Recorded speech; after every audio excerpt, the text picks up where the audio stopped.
বন্ধুরা দেখুন, ছেলে কাল কিন্তু এসেছে বাড়িতে, আর এই যে এত ফলমূল এনেছে আমাকে কিন্তু মানে ওর মনেই নেই, এরকমই কিন্তু ব্যাগের মধ্যে রুমে রাখা ছিল।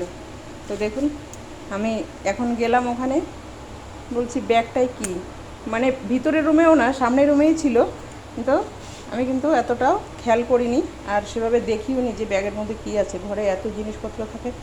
তো এখন গেছি, গিয়ে দেখছি, দেখুন এই যে ফল, কত রকমের ফল এনেছে। সে ফল কিন্তু এই ফলটার মধ্যে, এটার যেন নামটা যেন কি আমি ভুলে গেলাম। তো এই ফলের মধ্যে কিন্তু যেমন একদম বাটার থাকে, মাখন, সেরকম কিন্তু থাকে এর ভিতরে।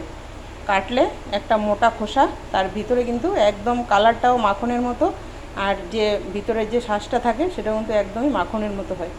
তো এই যে এই ফল এনেছে 3টে। তারপরে এই যে এই দেখুন, এই যে একটা, তারপরে এই যে দেখুন, এই যে একটা, এর ভিতরে রয়েছে কুল, দুটো 3টে পানিতে কুল রয়েছে, দেখুন পচেও গেছে একটা। আর এনেছে এই যে বড় বড় আনার, ডালিম।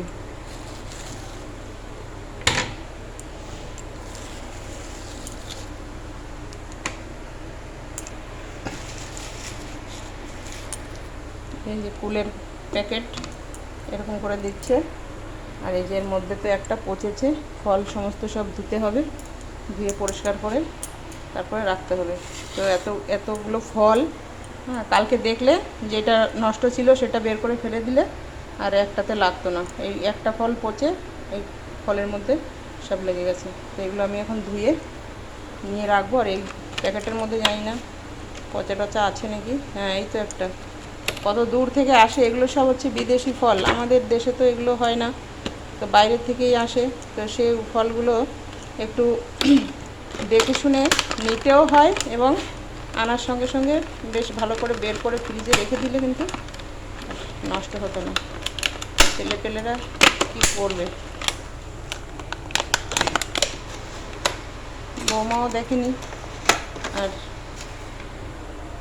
খোলা যাচ্ছে না, খুলতে হবে এটাকে।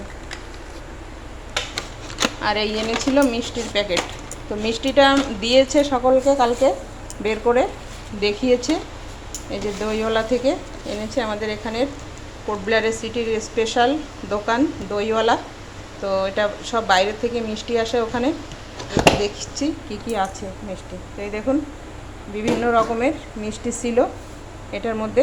কালকে মিষ্টিটা বের করেছিল, অনেককে দিয়েছে, কেউ কেউ এসেছিলো বাড়িতে বিকেলে সন্ধেবেলা, সেখানেও দেওয়া হয়েছে। আর এই যে এই সমস্ত মিষ্টিগুলো আছে, মানে এই লাইনটা এইগুলো ছিল, এইগুলো ছিল। আর এই যে এইটা আছে, সন্দেশ আছে, শুধু ছানার, এটা ছানা দিয়ে বানানো সন্দেশটা। আর এইটার মধ্যে হচ্ছে বাদাম, নানান রকমের ড্রাই ফ্রুটস দিয়ে এটা বানানো। তো এই মিষ্টিটা খেতে কিন্তু একটা আলাদাই, পুরো ঘি দিয়ে, বেসন আর আমের সেন্ট পাওয়া যায়, হয়তো আমটাকে মানে এর সঙ্গে মিক্স করে দিয়ে বানানো হয়েছে। তো অনেক রকমের মিষ্টি ছিল। আর এইটার মধ্যেও আছে এই প্যাকেট করা মিষ্টি, এটাও ছানা। ছানা হলেও এই মিষ্টিটা ভালো, এটা সোনপাপড়ির মতো লাগে। তো দেখুন, একটা খুলেছি, এই যে ভিতরে বাদাম দেওয়া আছে। এই হলো ফলমূল মিষ্টি আইটেম। কতগুলো নষ্ট হয়েছে সেগুলো এখন বের করে ফেলতে হবে। এই যে